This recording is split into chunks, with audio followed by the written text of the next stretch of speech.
Welcome back to the Road to National series. In today's episode, I'm going to take you through an upper max workout. So my variation for this week was a 15-degree incline board press. Now, I've never done this before. All I knew is I wanted to hit more than my normal 15-degree incline press, which is 135 kilos. So here I decided to go for 140 kilos. To be honest, I hoped it would be quite easy, but looking at this, it was a bit of a grind. So I decided to leave things there, but I was happy because that is 5 kilos heavier than I've ever been able to incline press. I've failed 140 before on a normal incline press, and just being able to do that board press and successfully hit that, a slightly heavier variation, that is one of the main points that we do different variations in the conjugate system. Is now my body has successfully done a rep, albeit 3 inches shorter range of motion to lockout with a heavier weight. So that should help transfer back over to my regular incline press, and of course ultimately my bench press. That's what I'm trying to improve.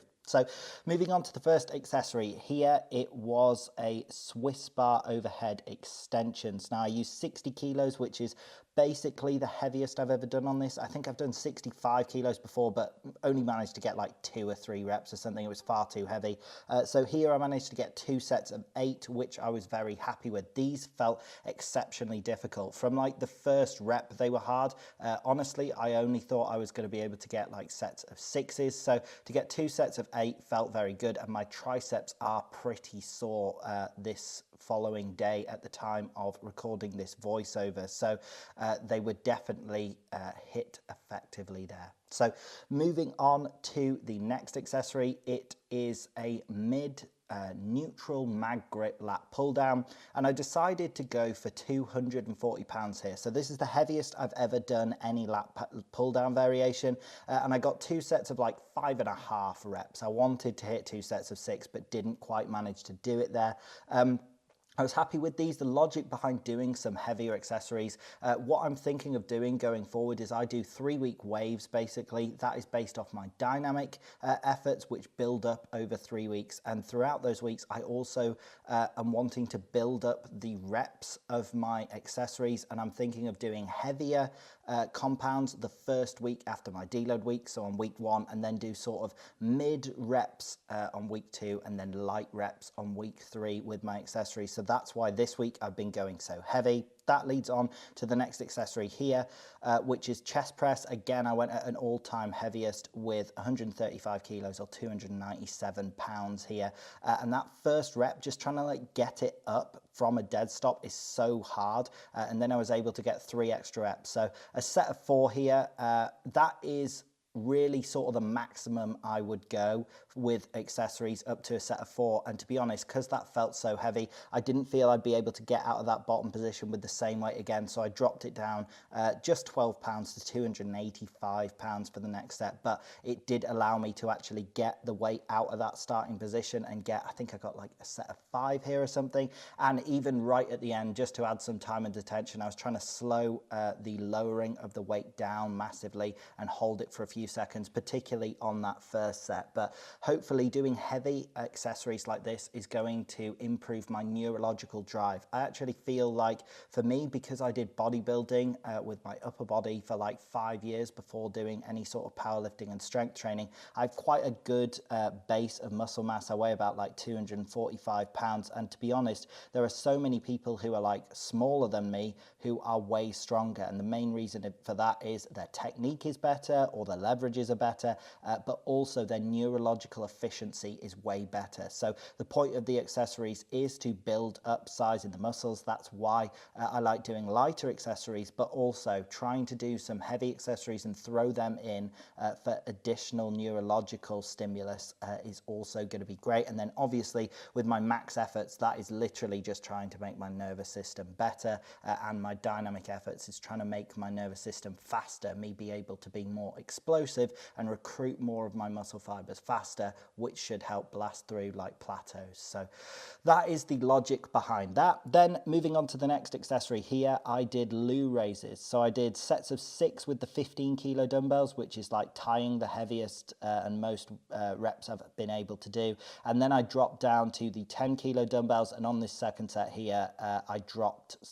supersetted with some lateral raises, just burning out. And literally it is such a sort of sad and pathetic end to my delts here, where each rep just gets lower and lower and there is literally just no gas in the tank. So loo raises are a great exercise for targeting and isolating the delts very well. So that is what happens if you isolate a muscle fully. As soon as it starts to run out of gas, it's just sort of a sort of sad, droopy ending like it was there.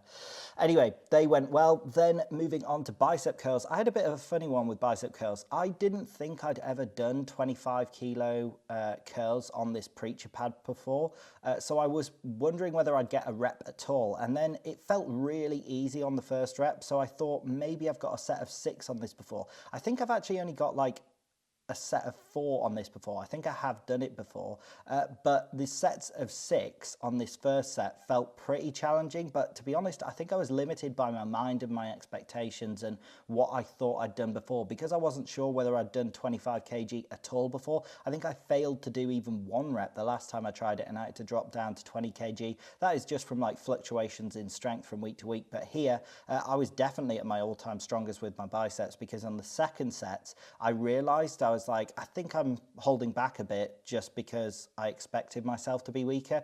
So on the second sets here, I managed to get 8 reps on each side. So yeah, the biceps definitely felt at their all-time strongest. I definitely haven't been able to get anywhere near 8 reps at 25 kilos before. So I was very happy with that. And the other factor that sort of plays into that is how low you lower the dumbbell. So I always try and get every rep to break at least parallel. So parallel is going to be the most disadvantaged position from a leverage point of view, because your arm is like, it has the largest turning moment. It is suspended the furthest away, so it should be the most difficult. But if you actually straighten your arm fully, it is so hard on this variation to like contract the dumbbell up at all after that.